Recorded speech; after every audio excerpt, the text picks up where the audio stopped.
한국사마천학회와 호TV가 공동 제작해서 여러분들에게 서비스하는 채널 좀 알자 중국, 서브타이틀로 좀 알고 좀 알자 고사성어 13번째로 넘어가도록 하겠습니다.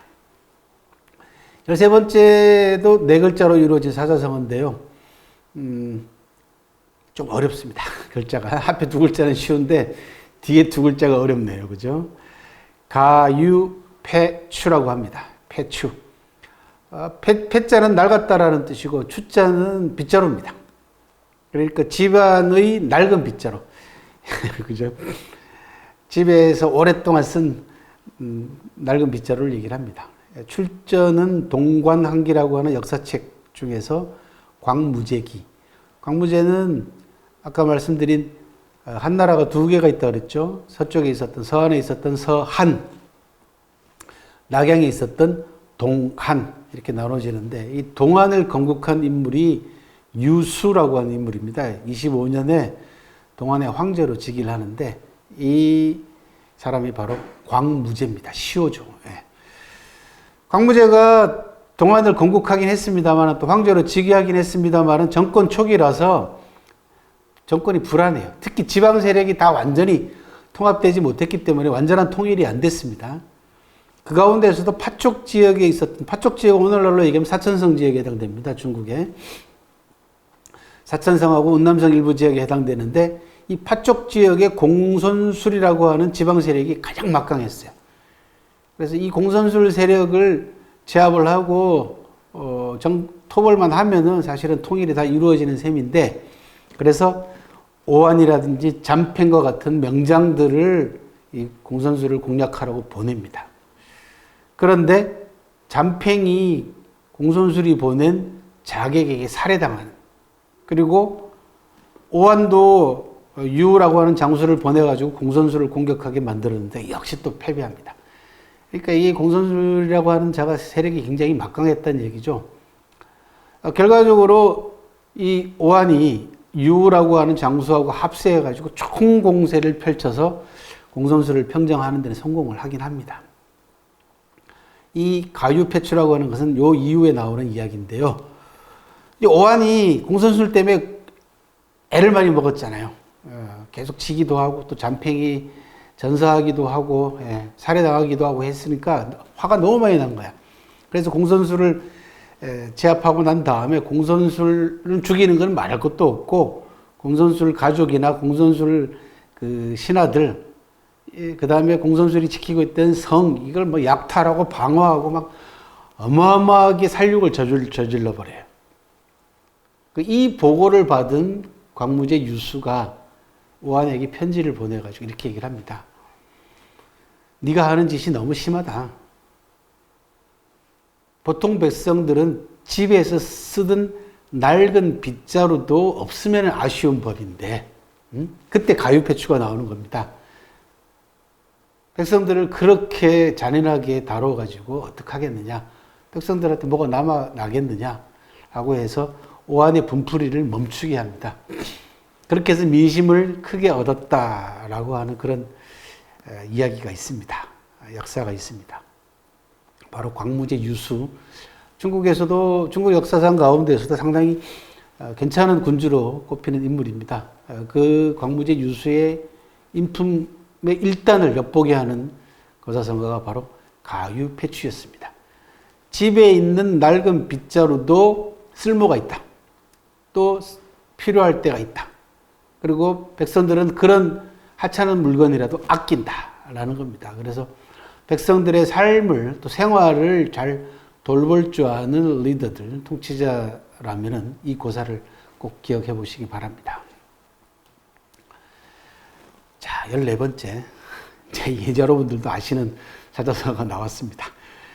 가인방명이라고 합니다. 되게 미인방명이라고 그러죠. 그죠? 예. 근데 중국 사람들은 가인방명을 더 많이 알고 있습니다. 실제로. 왜 그러냐?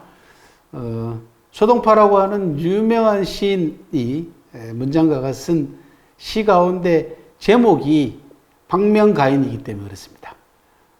명이 각박한 또는 기구한 아름다운 사람이다 라는 뜻이죠. 아름다운 사람은 운명이 기구하다, 명이 기구하다 또는 수명이 짧다, 우리가 그런 식으로 많이 씁니다. 미인방명이다, 뭐 미인단명이다 그렇게 얘기를 하는데, 가인방명은 소동파가 쓴 방명가인이라고 하는 시에서 비롯됐는데요. 먼저 시부터 한번 볼까요? 제가 뭐 시를 읊는데 적절한 목소리는 아닙니다만 일단은 한번 시를 한번 읽어볼게요. 두 뺨은 우유빛을 띠고 검은 머리털은 오칠을 한 듯 주렴 사이로 구슬 같은 눈빛이 빛나네. 마치 선녀의 옷처럼 흰 비단으로 옷을 지어 입고 타고난 색 더럽힐까 연지조차 바르지 않았네. 오나라 말소리는 귀엽고 부드러워 애떼기만 한데 그녀의 끝없는 근심을 전혀 알 수 없다네. 예로부터 미인의 운명은 기박하다 하니 버들꽃 떨어지고 봄날이 가니 문을 닫네. 여기서요, 타고난 색 더럽힐까 연지조차 바르지 않았네 라는 것은 뭐냐 그러면, 원래 뛰어난 미모이기 때문에 화장도 안 했다 그런 이야기입니다. 화장을 하면은 타고난 미모도 더럽혀질까봐 화장조차 하지 않았다는 얘기고, 오나라 말소리는 달리는 말이 아니라 오나라 말투를 얘기합니다. 오나라 말투가 귀엽고 부드러워 애떼기만 한데 표정을 보니 근심이 가득 찼더라 그런 이야기입니다.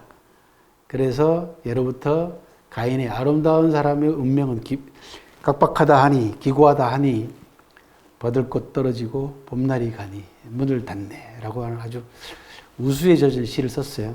이 시를 쓰게 된 이유 중에 하나가 소동파가 정치 투쟁에서 밀려가지고 지방 벼슬을 전전합니다. 소동파는 승려들하고도 상당히 교류가 많았어요. 절을 자주 갔는데 한 산사에 갔다가 아주 곱고 아리따운 여성을 만납니다. 근데 그 여성이 표정이 너무 우수에 차 있고 근심 어린 표정인 거예요. 그래서 그 여성의 젊은 날을 상상하면서 그녀의 기구한 운명과 거기를 빗대가지고 역사상 유명한 가인들의 기구함을 함께 노래를 한 것이 바로 방명가인이라고 하는 시고, 이 방명가인의 두 글자를 각각 뒤집어가지고 가인방명이라고 하는 사자성어로 중국 사람들이 정착을 시켰다. 비슷한 말은 미인방명입니다. 그죠? 예. 주로 미인방명은 여자들한테 많이 씁니다. 왜 그러냐? 뭐 남자들도 아름다운 사람이라고 쓰면 안 되는 건 아니지만, 미인하면은 다 여자들을 가리키는 뜻이 되는 이유 중에 하나가 뭐냐면, 원래 미인은 궁중에 있는 황제의 후궁들에게 주는 벼슬 이름이에요. 미인이라고 하는 벼슬이 있었습니다. 상당히 높은 벼슬입니다. 그래서 여자들이 받는 벼슬이 미인이 되다 보니까 미인하면은 다 여성을 가리키는 단어가 됐다 그런 이야기입니다. 자, 15번째 가로 시작되는 고사성어 우리가 공부하고 있습니다. 가정맹호라고 하는 네 글자입니다. 원래 이 네 글자는 가정 다음에 어조사 어자가 붙어 있어야 됩니다. 가정어 맹호라는 겁니다. 되게 이제 비교하는 비교사이기도 한데 이 어조사고요. 가정은 가혹한 정치라는 뜻이죠. 각박한 정치. 세금을 많이 거두거나 법을 엄격하게 너무 지나치게 엄격하게 적용을 하는 가혹한 정치가 어자 뭐보다 뭐보다 사나운 호랑이보다 더 사납다 그런 뜻입니다. 그러니까 가정은 맹어호다 그렇게 됩니다. 그러니까 가정어맹호가 아니라 가정맹어호 이렇게 해야지 정확한 문장이 되는데, 이 네 글자로 줄이기 좋아하니까 사람들이 그냥 가정맹호라고 약속을 한 겁니다. 어자를 빼버리고 가정맹어호 5글자를 가정맹호로 줄여서 사자성어로 되게 표현을 한다 그런 말씀이고, 가혹한 정치가 호랑이보다 사납다. 얘기를 비롯해서 여러 군데서 씁니다. 왜 그러냐면 옛날부터 가혹한 통치가 많았지 않습니까? 백성들을 착취하고 수탈하고 세금을 무겁게 매기고 해서 백성들의 삶이 너무너무 어려웠단 말이죠. 그러다 보니까 그 백성들의 어려움을 빗대서 또 가혹한 통치를 빗대가지고 사나운 호랑이보다 더 사납다라고 하는 그런 고사를 많이 인용을 하다 보니까 다양한 책에 실리게 됐습니다. 여기에도 일화가 있습니다. 공자님은 말년에 고향에 돌아오기 전까지 천하를 떠돌아다닙니다. 제자들이 많이 수행을 했죠.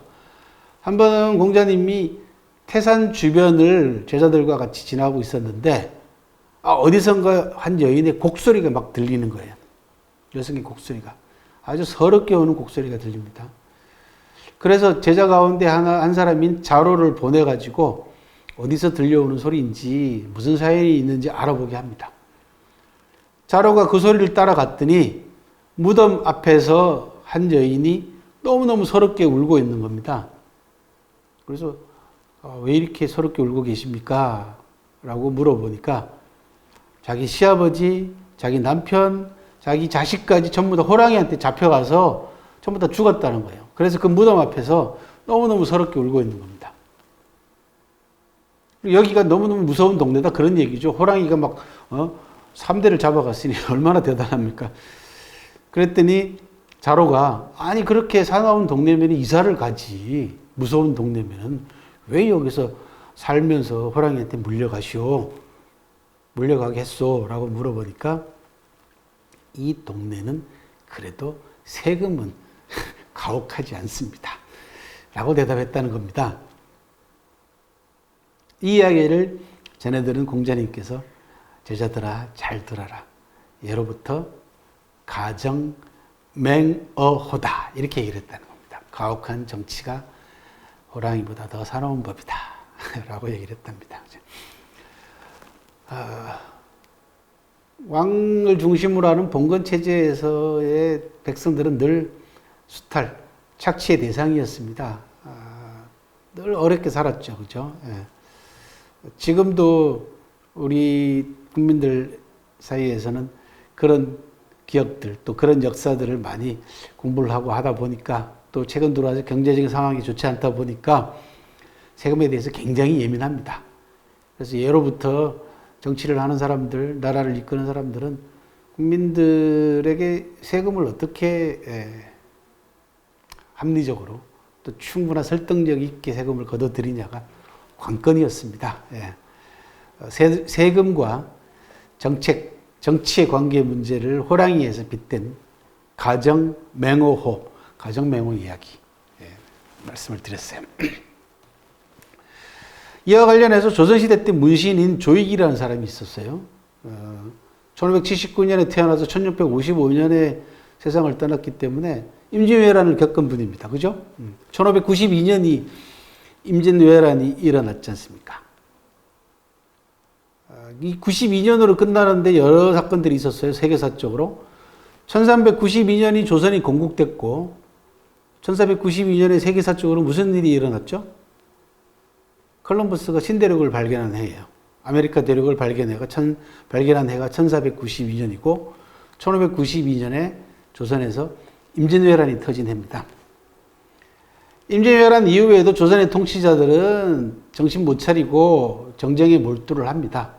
이런저런 상황을 보고 조익이라는 분이 다음과 같은 이야기를 남겼습니다. 이 대목에서 가정맹호라고 하는 사자성어가 또 한 번 등장을 합니다. 옛날에 우임금이 중국 이야기입니다. 우임금이 홍수를 막은 것이나 주공이 오랑캐를 합병하고 맹수를 몰아낸 것은 모두 해로운 것을 제거하여 백성들을 구하기 위해서였습니다. 지금 탐관오리와 불평등에 따른 피해가 비록 홍수나 맹수처럼 혹독하지는 않다고 하더라도 침탈로 인한 고초가 날이 갈수록 심해져서 끝내는 고해를 짜내고 가산을 탕진한 채 뿔필이 흩어져서 떠도는 결과에 이르렀으니 홍수와 맹수의 피해보다 못하다 하겠습니까? 그래서 옛사람들이 백성의 공공함을 비유해서 봄보다 호랑이보다 무섭다고 한 것입니다. 라고 하는 대목이 나옵니다.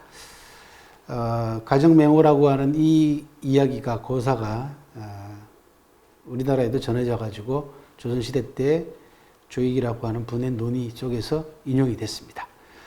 가정맹호하고 비슷한 단어는 우리가 많이 알고 있는 단어는 가렴주구라는 게 있습니다. 잘 아시죠? 그렇죠? 구당서에 나오는 사자성어인데 가혹하게 세금을 거두고 가혹하게 백성들 것을 빼앗는다, 요구한다 그런 뜻입니다.